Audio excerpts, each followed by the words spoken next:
बच्चे बड़े हैं हो रहे हैं तो बच्चों को मम्मी भी चाहिए, पापा भी चाहिए। कोई अपने घर परिवार से, कोई अपने माँ बाप से दूर रहकर, कोई अपने बच्चों से दूर रहकर, हर कोई पीड़ित है यहाँ पर और ट्रांसफ़र चाहता है। कि बेटी जब बड़ी होती है तो माँ की नींद उड़ जाती है। कुछ स्थिति ऐसी होती है कि मैं बेटी को बाप भी नहीं संभाल सकता, कोई नहीं संभाल सकता, सिर्फ एक माँ संभाल सकती है।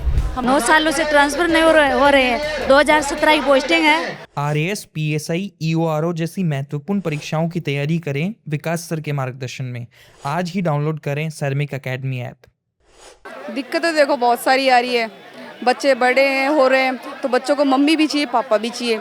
बच्चों को हम कैसे समझाएं कि हम आपके पास नहीं रह सकते। स्कूल में मेरी बेटी है 6 साल की, पिछले वीक में यही थी, संडे को आई, सैटरडे को आती हूँ, संडे में उसके पास थी। उसने मुझे एक बात कही, उसको सुन के मुझे बहुत बुरा भी लगा और मैं उसके लिए कुछ कह भी नहीं सकी। मुझे मेरी बच्ची ने कहा कि मम्मा मैं आपको एक बात बताऊँ। मैंने हाँ बता बेटा। कि आप मेरे साथ नहीं रहते, मुझे आपकी तब बहुत याद आती है, पर मेरे साथ मेरी क्लासमेट है, वो मेरे साथ मुझे ये कहती है कि मुझे मेरी मम्मी की याद आती है। मम्मी जब किसकी तो मम्मा उसके पास रहती है, उसको तब इतनी याद आती है, वो क्लास में रोती है। अब मुझे आपको कितनी याद, मैं आपकी बिना रहने से, मम्मा मत जाओ प्लीज़ मेरे को छोड़ के, या आप मेरे को स्कूल में रखो साथ। मतलब उसकी छोटी छोटी बातें सुन के मुझे बहुत अफसोस है कि मैं मेरे बच्चों को ये भी नहीं समझ सकती कि मेरे जॉब जाना भी ज़रूरी है, उसका स्कूल जाना भी ज़रूरी है। क्योंकि कई बार देखते हैं कि मैं बीकानेर रहती हूँ, बीकानेर से अप डाउन करूँ, मैं कोशिश ये करी कि मेरी बेटी यहाँ रह जाए, जयपुर में सेटल हो जाए अपने पापा के पास, तो वो यहाँ रह ले, ताकि मैं बच्चे को मेरे साथ अप डाउन ही परेशान ना करूँ। तब वो मुझे कितना, हाँ मम्मा आप मुझे अपने साथ रखो, मैं यहाँ नहीं। छोटी बच्ची है, कंटिन्यू मेरे साथ रही है, 5 महीने की बच्ची मेरे साथ रही है। अब वो मुझे नहीं छोड़ती, मैं आती हूँ या मेरे साथ वो साथ मेरे पीछे पीछे घूमती है। तो उस बच्चे के लिए मुझे चाहिए कि हाँ ट्रांसफर, ये सिचुएशन मेरी नहीं सभी महिलाओं की है, क्योंकि सभी की वही गृहस्थी, सभी की वही जिम्मेदारी है। तो सरकार को हमारी बातें सुननी चाहिए और हमारा ट्रांसफर करना चाहिए और जल्द से जल्द करे, क्योंकि आगे आचार संहिता लग रही है।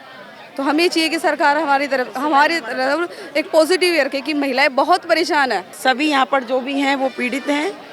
उनको कोई अपने घर परिवार से, कोई अपने माँ बाप से दूर रहकर, कोई अपने बच्चों से दूर रहकर, हर कोई पीड़ित है यहाँ पर और ट्रांसफ़र चाहता है। क्योंकि ये फर्स्ट ग्रेड के कर देते हैं, सेकंड ग्रेड के कर देते हैं, मंत्रालय कर्मचारियों के कर देते हैं, सभी के ट्रांसफ़र कर देते हैं। केवल जो दुश्मनी निभा रहे हैं वो थर्ड ग्रेड वालों से ही निभा रहे हैं। किसी ने अपनी ज़िंदगी ख़त्म कर दी।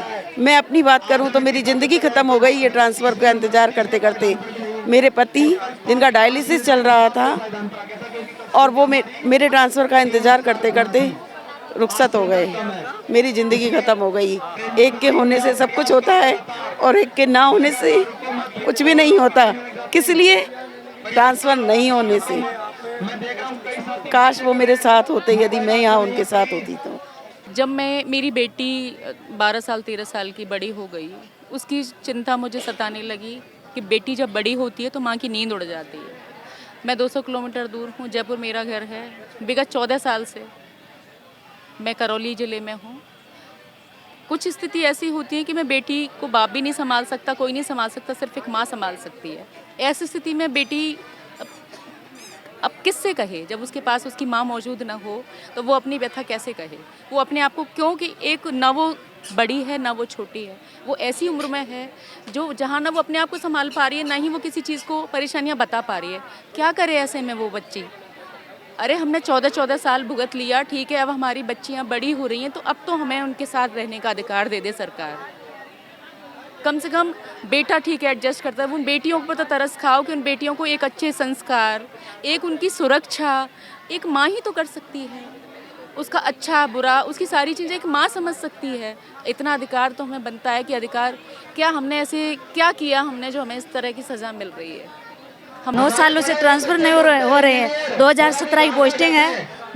10 साल हो गए। 10 सालों से मेरी माँ चली गई बीमारी से, कोरोना की बीमारी से, और मेरे पिताजी चले गए, और इधर सास ससुर बूढ़े हैं। ससुर जी का हार्ट अटैक आया हुआ है और मैं आती हूँ तो महीने भर में आती हूँ, कभी कभी 2 महीने लग जाते हैं और बहुत परेशानी का सामना कर रहा है। मेरा बच्चा है बड़ा, वो आसाम सिलचर रहता है और मेरे पति देव वो जॉब में रहते हैं और वही सास ससुर की सेवा करते हैं। हम ना तो सामाजिक कार्य में भाग ले पाते हैं और ना मतलब हम समाज से और परिवार से बिल्कुल कट से गए हैं। जैसे हम मतलब मेहमानों की तरह आते हैं और मेहमानों की तरह चले जाते हैं। मेरी सास जाते हुए उनकी आंखों में आंसू आ जाते हैं, मेरे को छोड़ती हैं, जब विदा करती है तो उनकी आंखों में आंसू देखती हूँ मैं, और मैं खुद भी रोने लग जाती हूँ। अब क्या कहिए सर, आपका वो दिलावर जी को ये दिख नहीं रहा है, उनके मतलब उनके माँ बाप नहीं है क्या, उनके बच्चे नहीं है क्या? हमारे छोटे बच्चे, मेरा बच्चा कहते कहते मतलब कितना बड़ा हो गया, ट्रांसफ़र करते, वो जब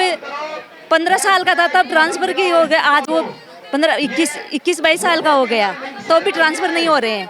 मेरे हस्बैंड काम करते हैं और सारा काम रोटी का मतलब रोटी सास बनाती है, सब्जी वगैरह सारा छोटा मोटा काम सब मेरे हस्बैंड करके फिर काम पे जाते हैं।